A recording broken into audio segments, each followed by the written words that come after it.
In a world of Johnnies, Timmies, and Spikes, we must all arrive at the win condition. Like, I'll pretty much just take the Duretti Precon and slap Captain Landry's Storm on there. That's what I was thinking. And like that, a fireball descends upon from the heavens. You know what else is horrible with the Star of Extinction? Boros Reckoner. And he is running one battle at the bridge. Drop the mic. Enough said. I'm out.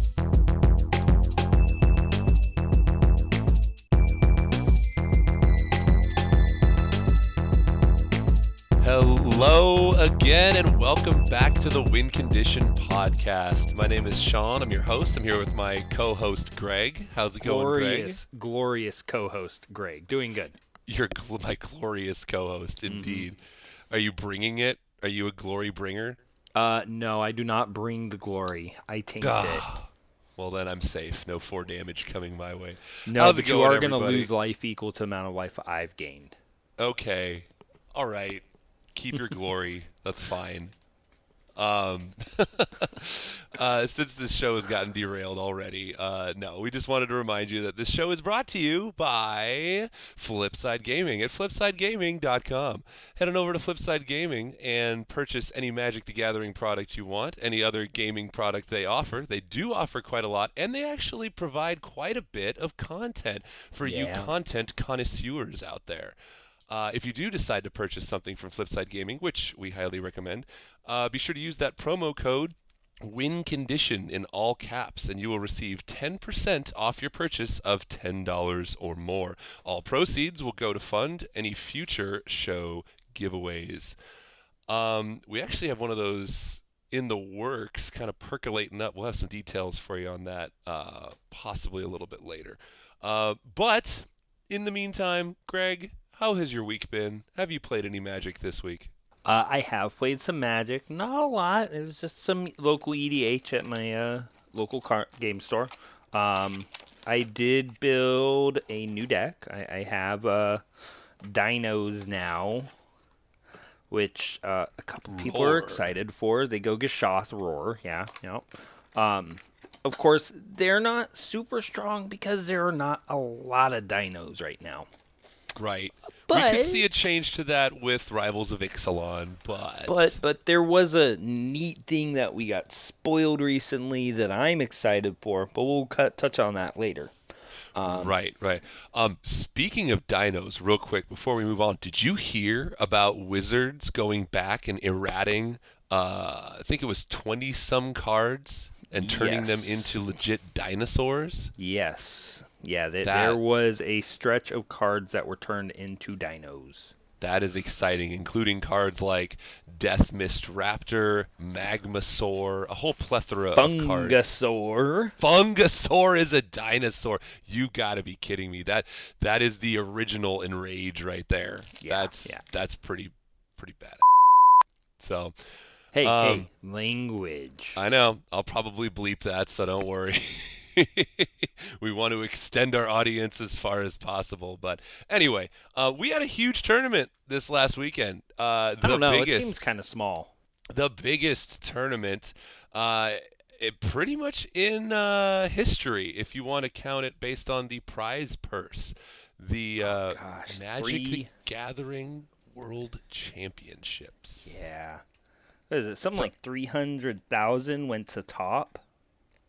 Yeah, I'm not sure how many players it went to, but yeah, $300,000 in prize payout with $100,000 going to the first place finisher. Oh, you're not including what happened with the team event either there.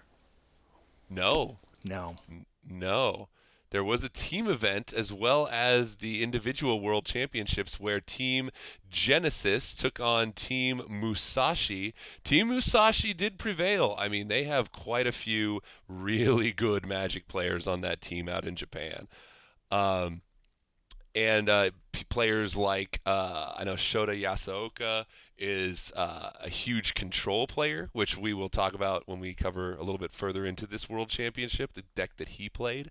But Greg, who took down the entire World Championship tournament? Well, with a stunning day one at 7-0, he finished up in first place as a 12-2, and that is a Mr. William Huey Jensen. I saw. Congratulations to William. If he Yes, listens congratulations. to us, of course. Indeed. Yeah, no, he is such a wonderful person. I've watched, Enter the Battlefield on Netflix. I follow him on Twitter. He is a really, really stand-up guy. And I just really love the fact that he is our world champion. He's a great representative for the game and for the community. So congratulations, William. It's such an honor to have you as our champion, and good job playing some insanely tight games of Magic. Yeah. He was on that Teamer Energy deck that no one has ever played before. No, it is definitely the strongest deck in the format. Yeah. And he faced off against a Ramanap Red deck piloted by Javier Dominguez. Yep. Playing his Ramanap Red deck. It was best 3 out of 5. It went to 4, and many are touting Game 3 as possibly one of the best games of Magic ever played. In terms of decisions made, they really could not have made a single mistake in all of these games and had it go as long as it did. It was incredible. I missed it. Oh well, I you was can definitely stuck at go. work. Well, I mean, if you go on YouTube, you can look up Magic 2017 World Championships. They have it broken down into 3 parts, actually. And the second part includes Game 2 and 3, because Game 2 went by in the blink of an eye. But it was so amazing. And some of these games do involve, like, is he going to top deck the card that will let him win? If he does not, the other person will win. And it's just, it was so amazing. So much fun to watch. That's what I've heard, essentially, yeah. Yeah. So, Teamer Energy definitely made up a humongous chunk of the field. There were only 24 players here. Another humongous chunk taken up by Ramanap Red. Mm-hmm. Those 2 decks pretty much defining the format up until this point. Yeah. There was one mono red deck that was not Ramanap Red, though, in this World Championship. Oh, I think I see who you're talking about. That was Treasure Red by Mr. Donald Smith. Treasure Red? Where's this treasure coming from? I'm curious. So, essentially, it was everything the same as your standard red deck for Ramanap Red, but instead of like Kari Zev, it ran Captain Lannery Storm along with some Wily Goblins, so you could go 1-2. You 2-drop. Your 1-drop is your Bowmat Courier. 2-drop is Wily Goblin getting you a treasure, and then your 3-drop is Captain Lannery Storm, where you hit into another treasure and you swing in for 4 on turn 3. Yeah, the fact that Lannery Storm has haste is huge, because just for the 3 mana, you're almost just ramping yourself, whether she lives or dies or whatever, and that's huge, because if you can Lannery Storm on 3 and attack, that's Glory Bringer on 4 if you've drawn that card, like that's pretty crazy. Yeah, there's just so much strength. Yeah, this is crazy. Definitely a very aggressive deck. I'm loving this. I'm starting to see more and more Soul Scar Mage as time goes on. And obviously that's with the rotation. We lose all the Shadows over Innistrad stuff. There's very few effective 1-drops in red that are still out there, but Soul Scar Mage is so good, and it makes combat such a headache for your opponent, because even something as simple as shock can be like a 4-point swing in terms of damage. Correct. Not to mention the -1/-1 counters. It's so good.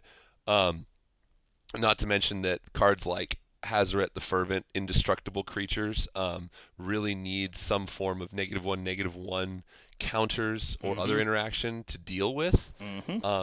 aside from being exiled. But yeah, this is a pretty cool looking deck. I like this. This could be the new Ramanop, I possibly. love the fact that we got Lightning Strike.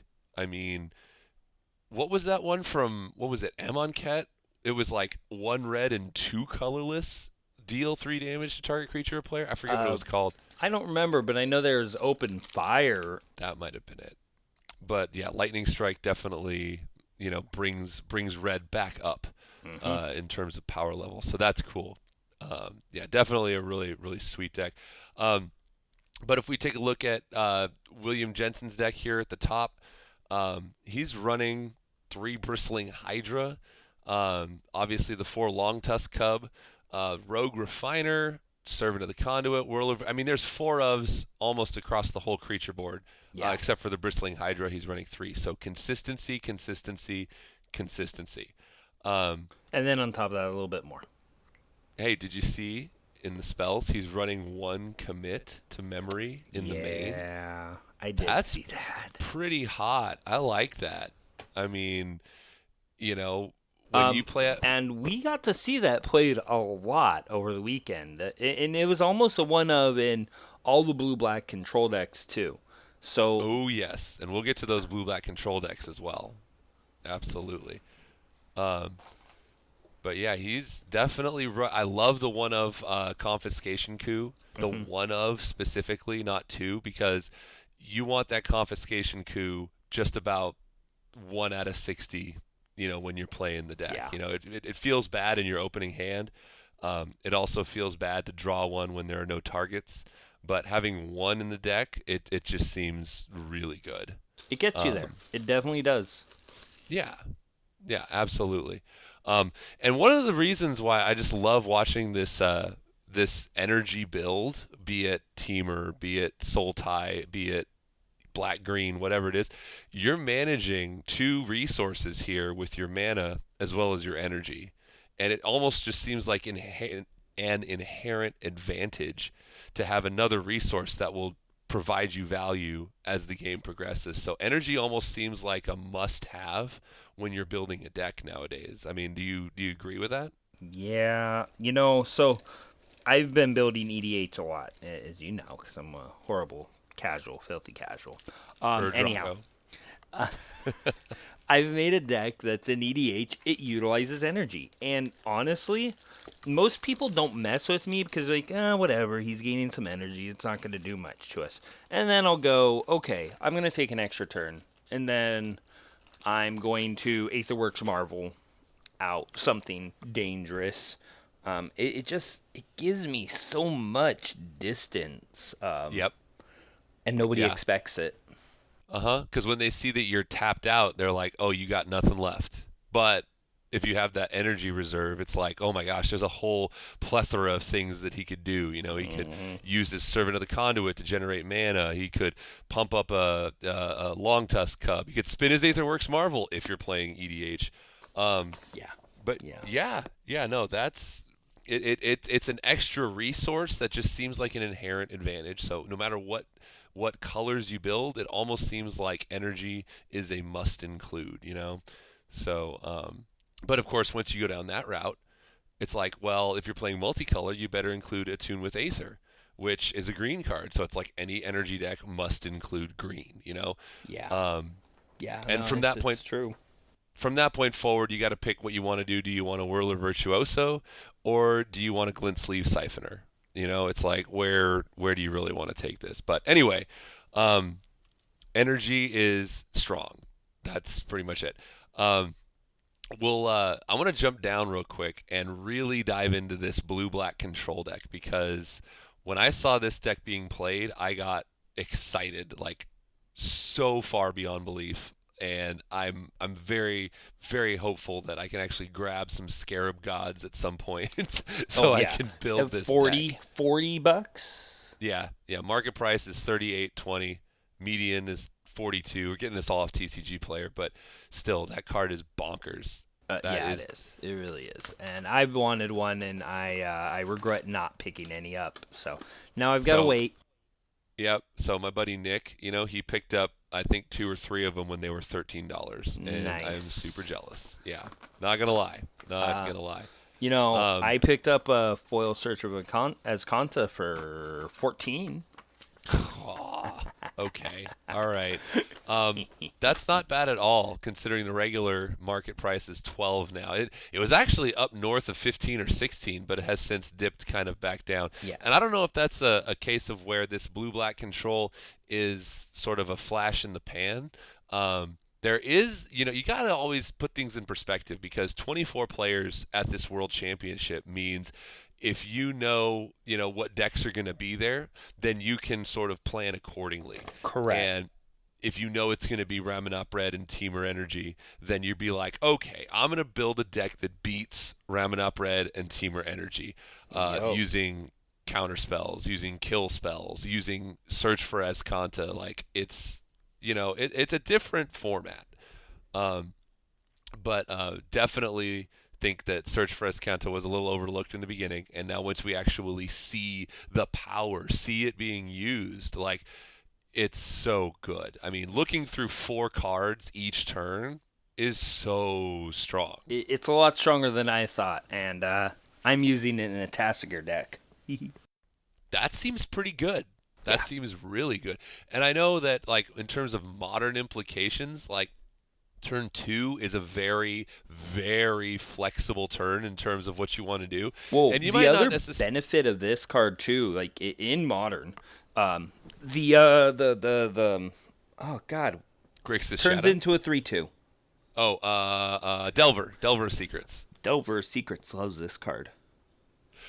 Does it? I mean, you get to look at the top card of your library and decide if it stays there or put it into your graveyard. Oh, that's true. That's very true. I have my Grixis Delver deck still built. That is a great point. I don't know if it's quick enough True. because I mean, if you don't get to Delver, respond. Well, see, here's the problem with that. If you Delver on turn 1 and you search for Escanta on turn 2, It means because you're not looking flipping until turn 3. you're looking at no, because if you look, well, I guess yeah, but if you look at your card on turn 3 and it's not an instant or sorcery, and you pitch it to the yard and you flip the top and it's still not an instant or sorcery, I mean that's hard to do in a Delver deck, but you definitely like okay, having played that Delver deck on turn 2, I am holding up my mana either for a kill spell or for a mana leak, because if you're playing against Abzan or Jund and they land a Tarmogoyf and you don't have a fatal push, it's hard to come back from that. So that's why I'm thinking Search for Escanta might be good as a 1 or maybe a 2 of to play like later on in your game. I know that like Grixis Death Shadow is going to fill up its graveyard as soon as possible. True. That might benefit from having a 1 of this, but it's so weird to think of where this would fit in with the style of modern decks that we're thinking about. But True. It's amazing in Standard. That's a given. I definitely see this being played for the duration of its legality in Standard, and multiple copies. So, but yeah. So anyway, so moving beyond Search for Escanta, Vraska's Contempt. We have a 4-mana instant removal spell, unconditional removal for creatures and planeswalkers for 4 mana. Yeah. I mean, I was listening to a previous one of our episodes, and we were talking about the future of black removal, and you had said that you thought there would be black removal, but you'd have to pay life. We're now getting black removal where you gain life. Like, what do you think of that? Yeah. It's just. It's really good. I mean, it's definitely earning its $8.50 market price tag, and the median's $10. This is a premium removal spell if I've ever seen it, and we're definitely seeing standard games go beyond turn 3, go beyond turn 4, especially with the presence of Torrential Gearhulk. Vraska's Contempt is pretty insane. Yeah, I agree. It really is strong. And the ability to get rid of Planeswalkers, since there's so many people that are trying to do Planeswalker Infinite. Yep. Yeah. I mean, also, you remember last time we talked about Gideon's price jumping up to darn near $20, you know? Mm-hmm. And the ability to remove that Gideon after an emblem seems extremely important in order to actually get a win, you know? Yes. So if you're like swinging with everything, and they're like, oh, I've got a Gideon emblem and a Gideon, and you're not attacking Gideon, sure, I'll take it. I'm at like -5. Dead. Vraska's Contempt your Gideon, you're dead.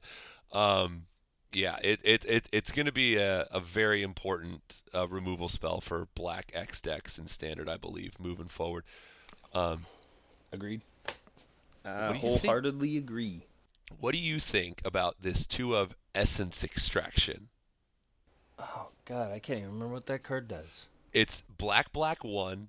Essence Extraction deals 3 damage to target creature, and you gain 3 life. You know what? So I watched this get played a lot against the Ramanop red decks, and it made it really hard. Like, they'd go, I swing in, or I'll go to attack. So, like, I'll kill that and gain 3 and null out your entire attack. Like, it's kind of like a time warp.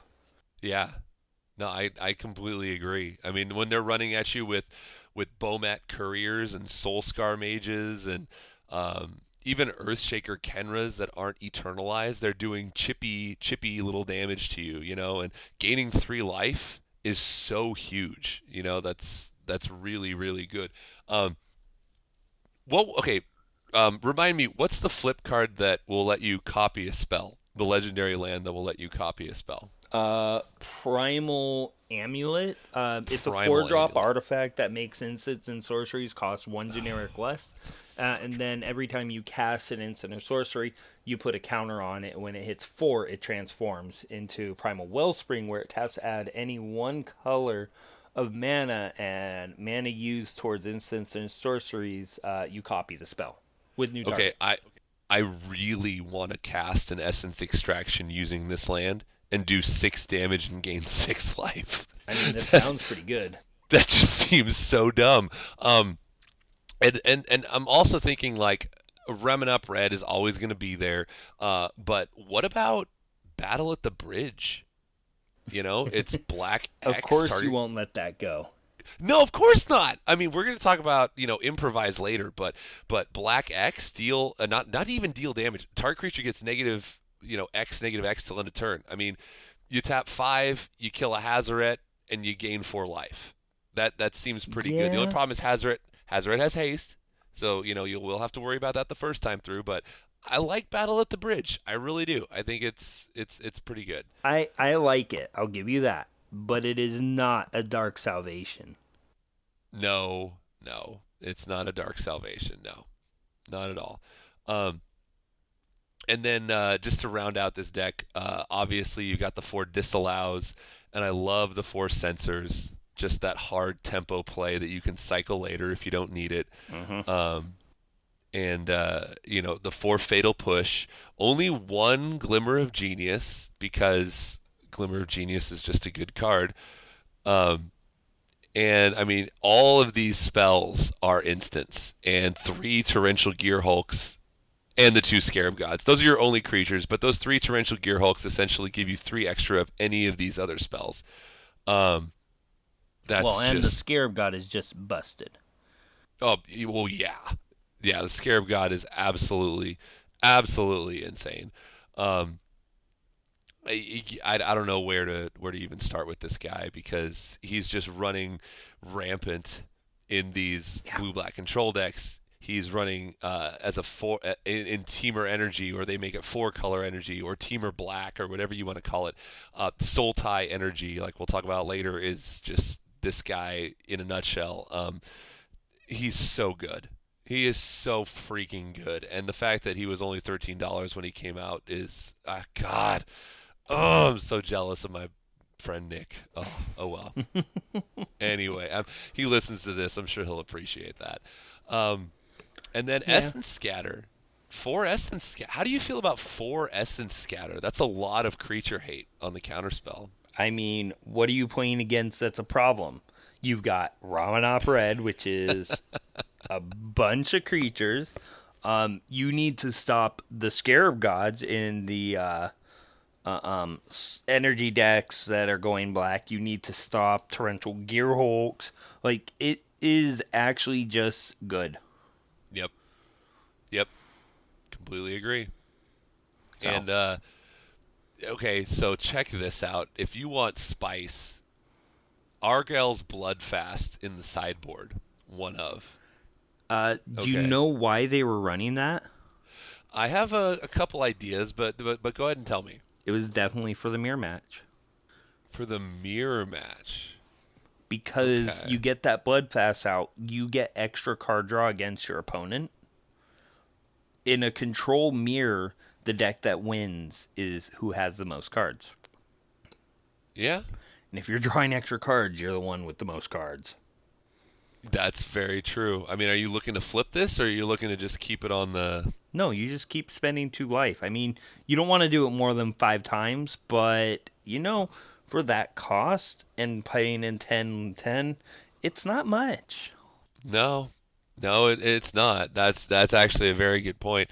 I was also thinking the fact that if you were to play against Ramunap Red, that aggressive deck is going to beat you down, and the fact that if you do stabilize and you have that 5 or less life and it flips, you Scarab God and you start gaining 4 life every time you can eternalize something. I mean, you that block could and be... eternalize. Yeah. It's just like, It could be a thing, but definitely love that Bloodfast tech. That's pretty hot. Okay, also Vizier of Many Faces. I mean, that was getting played mostly because of things like the fear of a Carnage Tyrant. I mean, what do you do against a Carnage Tyrant? Doomfall? That's true. How many Carnage Tyrants were brought to Worlds?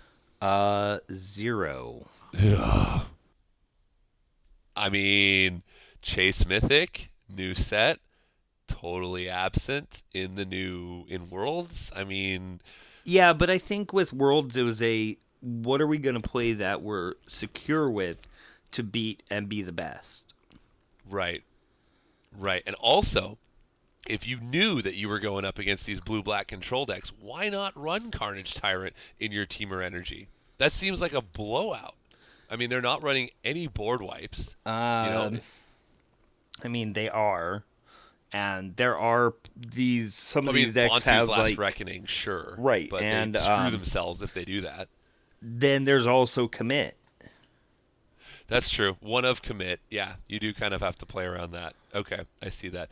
But where I really saw Vizier of Many Faces get insane is when it was played with another Torrential Gearhulk on the battlefield. Yes. I mean, 4 mana, Torrential Gearhulk, and I think they did a Glimmer of Genius off of that. So 4 mana, you get a what, 5/6 scry 2, draw 2, get 2 energy. Yeah, that's just completely busted. It's pretty strong.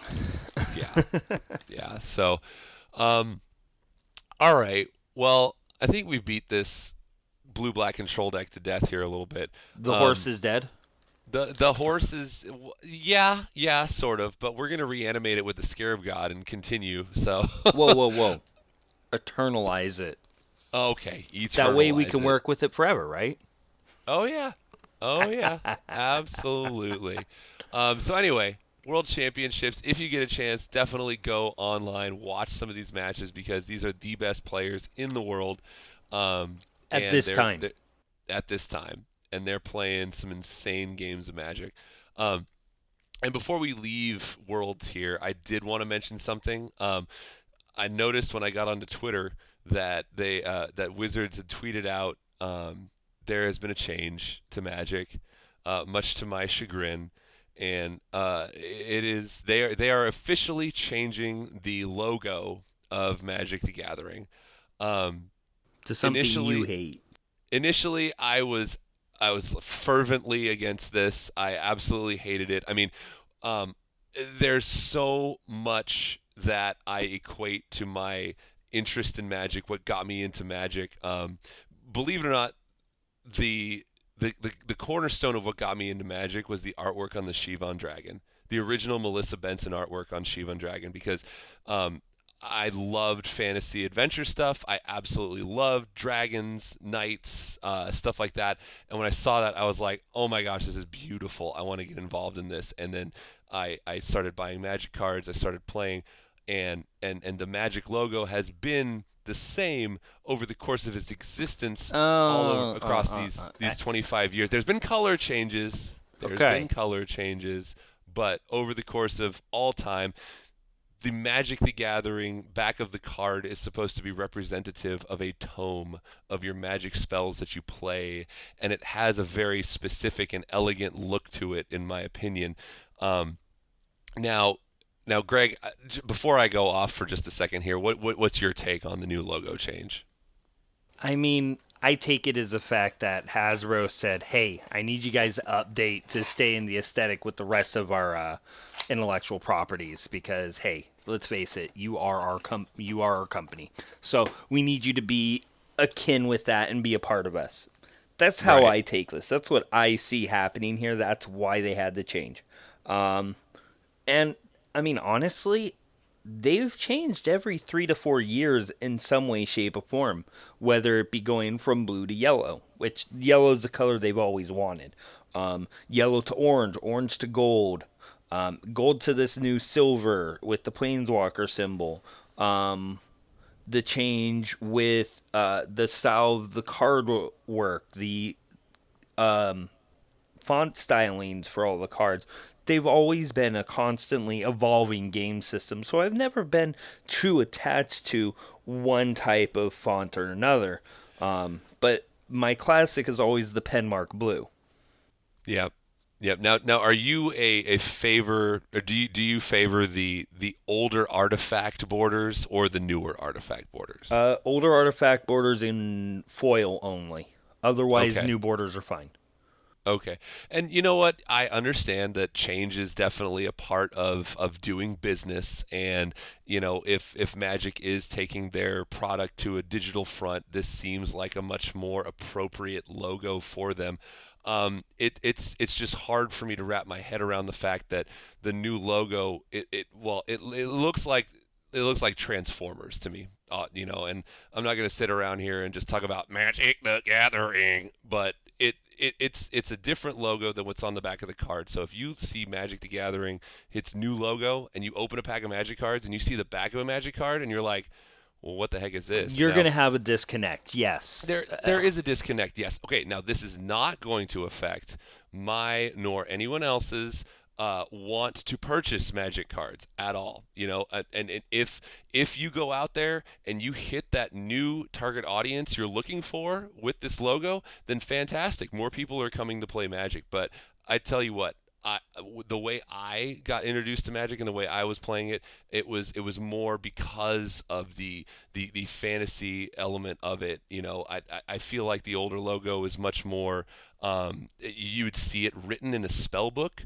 The new one seems like it was produced by a computer.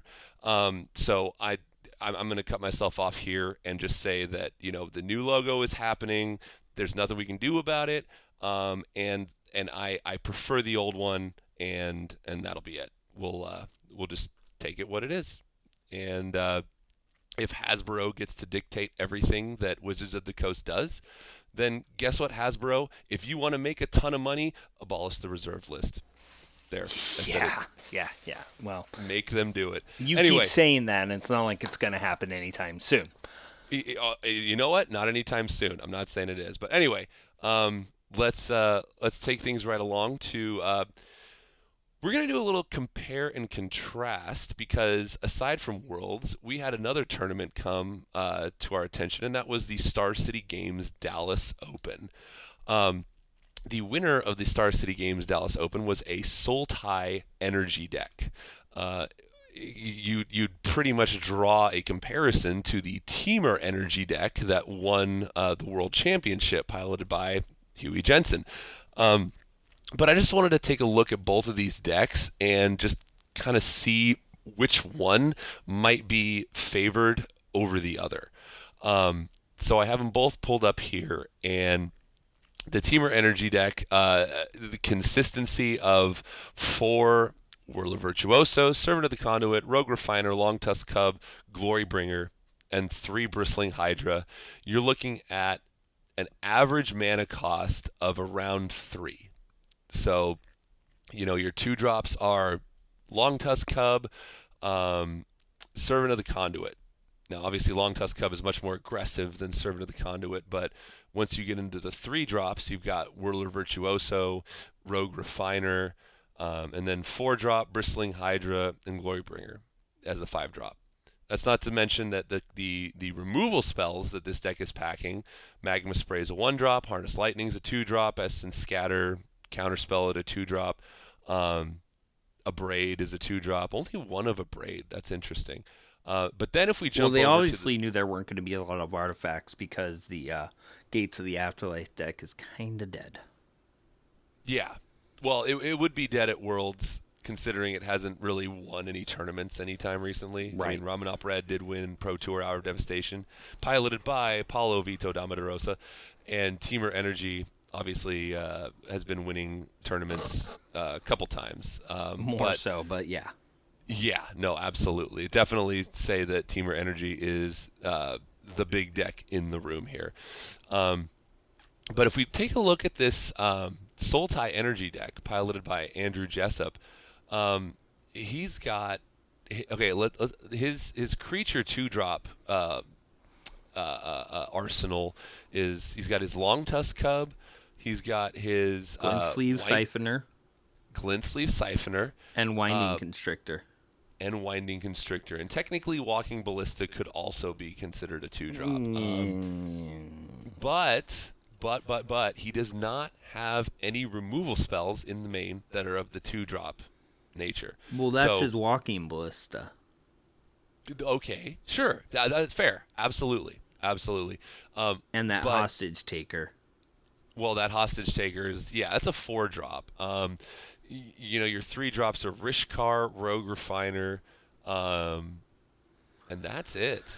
That's pretty much it. So you're either looking to, Rishkar or Rogue Refiner, or, I don't know, maybe, Winding Constrictor and Attune with Aether on turn 3. I mean, there's definite consistency here. The 4 Attunes, the 4 Blossoming Defense, which we'll talk about in a second, 4 Fatal Push. He's got his mana fixing and he's got his removal. But I really, really love Glint-Sleeve Siphoner. That seems like the perfect 2-drop for this deck. It generates you that 1 energy when it enters the battlefield, and then when it attacks, you can gain your energy. It has Menace, so at the 2-drop spot, your opponent's going to be hard pressed to find 2 creatures, creature, turn 1, turn 2, in order to block this thing. Unfortunately, that means by turn 3, you're finally able to gain the card draw from it. But if you're looking at the 2-drop spot, Glint-Sleeve Siphoner is pretty aggressive. Again, not going to do anything really until turn 4 on its own. Winding Constrictor has just seemed to be a house in Standard for for pretty much as long as it's been legal. But if you do drop Winding Constrictor on 2, you're able to block, and you're then able to gain much more value on your cards that you play, whether it's Attune with Aether, whether it's Rogue Refiner, whether it's Glint-Sleeve Siphoner on turn 3. So this deck looks like it really starts to power up if you do drop Winding Constrictor on turn 2. Now, is that the only way this deck is going to work? I'm not 100% sure. What do you think about this Sultai Energy deck and how it's operating? I like it. The problem that I find is that you don't really have a top-end energy use. Sure, you might be using it more efficiency with your Siphoner, but I find that Whirler Virtuoso is just so much stronger. Yeah, I could definitely see that. What do you think about making this a 4-color deck? I mean, what would if you were to put there's definitely already black or teamer black decks out there that are running things like this. that's Teamer splashing for the Scarab God, but it seems like Winding Constrictor would really beef up these energy decks. But you're right, if they have a top-end energy sink. So I would you mean, see... what if instead we see these black-blue control decks splash white for Anointed Procession? Black-blue Esper with Anointed Procession? Yeah, Because there's then you some like to do Torrential Gearhulk and you get 2 triggers. Yes, Wait, absolutely. Were we going to talk about something like this? I think we were. Yeah. But with these energy decks, sure, they can go into that space for like the Teamer plus Glensteve Siefner, or I don't think it's as user friendly and or oh god, flexible as Okay. the Teamer colors are. That's fair. I'll definitely give you that. And then if we were to just run up Huey Jensen's deck against Andrew Jessup's deck here, if you look at Huey's deck, he's got the pre-board. He's got the one Abrade, a Confiscation Coup. He's got the Harness Lightning and the Magma Spray. And the reason why I'm saying that is he's got 1, 2, 3, 4. He's got 8 spells that will target the opponent's creatures, while Andrew Jessup is running 4 Blossoming Defense in the main. And I know that's, when you land your Scarab God, you want it to stick. And it seems like, again, this is all pre-board, but Confiscation Coup does target. So yeah, the Blossoming Defense will save you from that. It seems like Blossoming Defense at a 4 of really sort of hinders the removal of any kind of deck. If it's, Raminop Red, if it's the Mirror, if it's Teamer Energy. Because, you invest so much into your Long Tusk Cub. If you were to drop a Long Tusk Cub on turn 2, I know we were just talking about 2 drops, but when you throw 2 or even 3 energy into it, you don't want to see it die to a Fatal Push or something like that. No.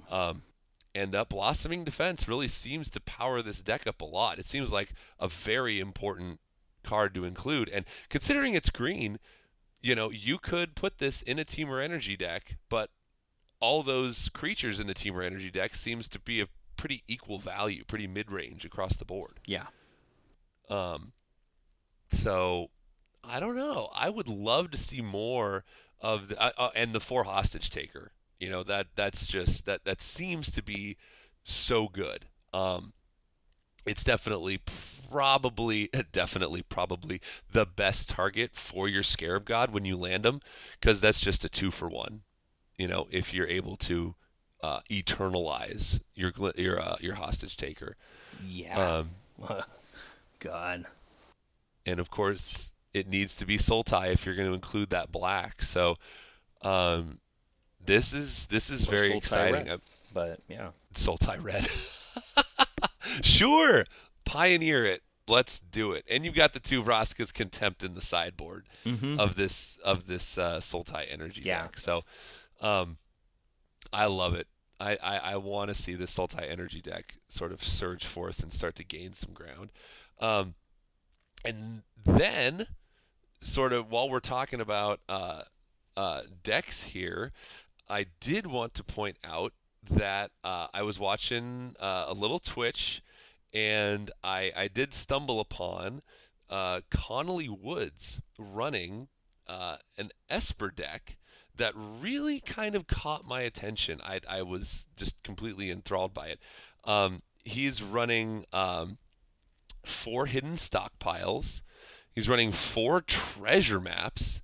And he's running, I think it's, 4 Tezzeret the Schemers. In addition to 4 Marionette Masters and 3 Spell Swindles. Like, this is, obviously there's much more in this deck, but this is so my jam. Did you forget about the SRAM's expertise? I think I did. Because SRAM's expertise into a hidden stockpile is really good. Oh, yes. Absolutely. I mean, the fact that you're not only making the treasure tokens, you're making Ethereum cells, means your hidden stockpile is turned on. You're going to be able to block that Hazaret. You're going to be able to block whatever is sent your way. Yeah. And then he's also running, is it 4 fumigates? Probably because 3. it's a lot of life gain. I mean, Okay. he gets to Yeah, do no, fumigate on his turn. Hidden stockpile does its thing with anointed procession. If he had 10 dudes, he might turn it into 20 or 40. He is not running Anointed Procession, and I did see people Okay. asking him in the chat why he wasn't running it, but it just seems like his deck is so tight in what it wants to do that Anointed Procession is not Probably exactly, a little clunky. Yeah, But I mean, if you're fumigating with 5 things on the board, you get to gain 5 life and put out 5 dudes after an attack. yes, Sure. absolutely. I mean, why not? And the fact that he's running the 4 Marionette Masters is hot. I love that because you got all those tokens that you're sacrificing. Not to mention, it's like, okay, let's say you have a Marionette Master out and you fabricated everything onto him, so it has a 4 power. Are you really going to attack into a field of servo tokens thinking that, I'll just triple block your 4/4, 3 of my servos will die, you'll take 12? Do you really want to do that? Yeah. It's You so don't. good. Yeah, it is pretty damn good. Darn Yeah. good. And he is running 1 Battle at the Bridge. Drop the mic. Enough said. I'm out. I love it. I love it. I mean, I was watching this deck for quite a while, and I was just totally pleased with it. But anyway, okay. So, moving along, we wanted to talk about one other thing, and it's pretty exciting because it's Magic. It's board Multiplayer. gaming. It's multiplayer. Greg, what are we talking about? We are talking about Explorers of Ixalan. Which this is going to be 4 60-card decks, each deck themed around a tribe of Ixalan. So you've got dinos, you got pirates, you got vampires, and you have merfolk. Now, of course, with this, you get a bunch of tiles. I think they were saying, 30 some odd tiles? Maybe it's 40.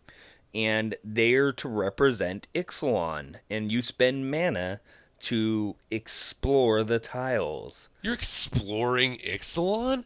What? Oh, that's awesome. Is pretty sweet. And then the tiles give you things. Like bonuses? Yeah, like maybe gain 3 life, draw a card. Ooh, I want to gain 3 life and draw a card. Or deal damage to a person to your left or right. I want to deal damage to a person to my left and right. Do you want to do it with attack coat of arms? I do. And what cards can I do this with, Greg? So you got things like Shared Animosity getting reprinted, Adaptive Automaton. Just so much great stuff in this set. You're getting it's a Day exciting. of Judgment? Yeah. Reprint? You're getting a Regisaur Alpha reprint? What is that going to do How to is the a price of Regisaur Regisaur? Alpha reprint? Come on. What is that going to do to the price of Regisaur Alpha in Standard? Because I know that's one of the higher priced dinos out there right now. Nah, I don't think it's going to change it that much, honestly. I think it'll drop it to about $5 or $6. Possibly. Okay. All right. But yes, there's definitely some really juicy reprints that will make the experienced Magic player / deck builder very interested in buying this product. I mean, you've played Settlers of Catan, right? Yeah, I have. Oh, not a huge fan because of the Hey, look, there's a Lightning Helix reprint. Ooh, Lightning Helix! Vampire Lightning Nighthawk? Helix! Yes. Yeah, there's some good ones in here. No, there's a lot of good stuff coming in this product, and I know with all the product that the supplementary product that Wizards has been printing recently with the Commanders anthology, Plane Chase anthology, I'm missing one. What is it? Dual Decks anthology? Dual Decks anthology, Arch Enemy. I mean, these are all products that, competitive Magic players might not be interested in, but with these reprints, It Yeah. definitely appeals to a very broad audience, and I love that because, you play Magic, it's very competitive, that's great, but board game players will see this product and think to themselves, wait, Magic can be played like a board game? This is Boom. interesting. I'm going to have to check this out. Well, I'm going to be checking it out, that's for sure. Oh, me too. Which Absolutely. I'm a huge board game player. I haven't gotten my copy of Arch Enemy yet, unfortunately. I still want to do that. I have a bunch of Arch Enemy cards here at the house. I have all the old. I have all the old ones. original of originals, Ooh. Vanguard. Okay, yes, that's like the fourth time you've mentioned Vanguard on this podcast. But anyway, so yeah, Explorers of Ixalan seems very, very cool, very exciting. I think it's coming out at what, $60? Yeah, I think that's what a lot of the supplemental products are coming out at right now. It's not a bad price, being the fact Shared Animosity was like 20 some odd dollars. And Adaptive Automaton is like 8. Threads of Disloyalty is like 10. Oh, that's right, Threads of Disloyalty. Yep. Yeah, I saw that. And I was like, oh, that card's so good. It was an invocation too. Yeah. Okay. Real quick about that. When they were previewing the invocations on the Pro Tour, I saw that card's art, and first thing I did, I counted the number of zombies, and you know what? There were 13. I thought it was Army of the Damned. I really did. I was like, whoa, Army of the Damned, it's cool. Nope, it's Threads of Disloyalty, but oh well. Yeah. Anyway. All right. Well, we're gonna cut it off just a tad early here. But not before we remind y'all of a couple things. Number one, head on over to flipsidegaming.com and check them out. Order any product off their website and use the promo code WINCONDITION in all caps. It'll save you up to 10%. It will save you 10% off of your purchase of $10 or more, and help us contribute to future show giveaways. Be sure to check out our YouTube channel. We just launched our YouTube channel this last week. We're starting to put episodes up there, as well as any gameplay videos that we have. We're still going to be streaming on Twitch, but we're going to be sort of archiving these on YouTube for your pleasure. We'll make them as interesting as possible. Any feedback you have on these, do not hesitate to let us know. Unless it's negative. Yeah, if it's negative, well then square it so it becomes positive. There you go. Yep, there you go. But don't make it radical, because then it becomes imaginary. Anyway, so yeah. Look for us on YouTube. We'll post a link to it in the show notes. And we'll be hopefully uploading some videos frequently. I know, Greg, you've got your Gishath deck chomping at the bit to get some action. I unfortunately haven't had the time to build a straight Ixalan EDH deck yet, but I'll be working on that. Whoa! I didn't make straight Ixalan. It's just an Ixalan general. True. But yeah, I think I'll be building a Tishana deck. And we'll run those against each other pretty soon, see how it goes. And before that, I might just pull out another EDH deck and test that against good old Gishath and see how he does. Good old. That's Nekazar. Good old. Well, those are my good old decks. Old. Gishath's not as old as Nekazar. Nekazar's, I guess he's kind of old. Yeah. Whatever. Who's older, Gishath or Huatli? Gishath. Okay, good. Yeah. Will Huatli ever ride Gishath? Definitely. Oh man, yeah. So anyway, before we get too sidetracked, Greg, where can they find you? I mean, you guys can find me at NoobSlasher2003 on Twitter, and the email for both of us, the Win Condition Podcast at gmail.com. Where they can find you, Sean?